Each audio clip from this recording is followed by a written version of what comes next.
I'm Gail Perry, and I'm a fundraising coach, consultant, speaker, and trainer and author out of North Carolina.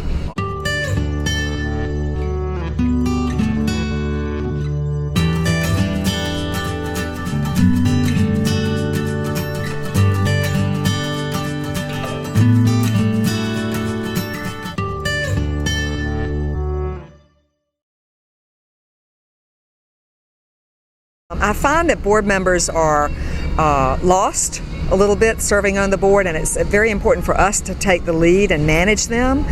And the first thing we need to do is teach the board members how to talk about why they care. And if the more you can get them to talk about why they care, the more they get back in touch with the passion that drives them for your cause. And you need to show board members that they can just talk about why they care anywhere, all the time. They need to be sneezers. They need to sneeze their own personal story and spread viral messages all over everybody they know. Board members like the idea of sneezing their personal story. And it's easy for board members to talk about why they care. And then they need to know, why is their organization important? You know, and what are we raising money for? There's the very basic questions. What is the impact we make in the world? And they don't have a chance to talk about those things very much. We spend time with them in boring meetings, not helping them learn how to be sneezers and how to make a difference in the world. So we must make our board meetings interesting. And there are lots of interesting ways. I have some articles on my website, 12 ways to liven up your board meetings, that I talked about yesterday. And also there's an idea called mission moments that we want to bring forward. And a mission moment is when you give a board member or a donor a direct personal experience of the work you do in the world. Like, you got to drag your board members and volunteers out on field trips. You know, you got to rub their nose and let them get their hands dirty in the work, the suffering you're helping, you know, the children you're clothing, you know, the hunger you're feeding, the sick you're curing, the students you're helping have an education. Board members and volunteers love doing that, and you want to make them happy. So another one of my points is give them what they want. You know, they are on the board to make a difference in the world, and so you need to help them. You know, you don't waste their time in boring meetings. Help them show how they're making a difference.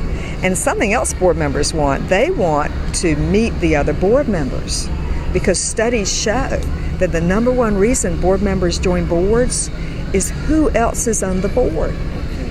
So you need to foster working relationships so that they can enjoy themselves.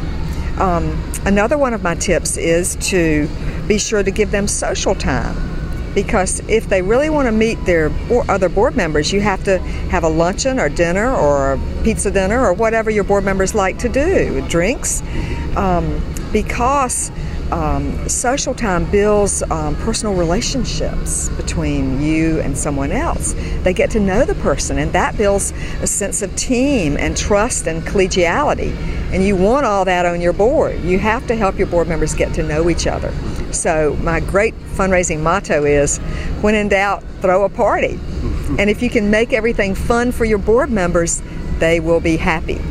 And if they're happy, they will work for you.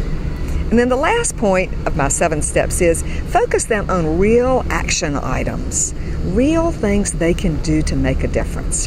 You know, give them something to do so they don't think their job is just to sit around and talk. Thank you very much for these 7 steps. Yeah. 2 last general questions. Yeah. Where do you see fundraising going by the year 2020? Well, I think major donors will always be huge. And I think there's going to be an increasing focus on very, very, very large gifts and people of great wealth. And at the same time, the internet is revolutionizing fundraising. That would be my second question. That's right, I know, so yeah. How will the internet influence our work? The internet is fostering social change movements and revolutions, just like we've seen in Egypt.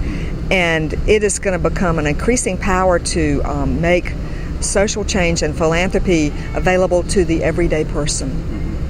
Everyone can make a difference. So we'll see 2 different shifts. We'll see shifts going more and more to the really big donors, and we'll see the internet playing an increasing role, increasing innovation in new ways to connect with supporters, to motivate supporters, to engage supporters, and to raise smaller amounts of money that can also change the world.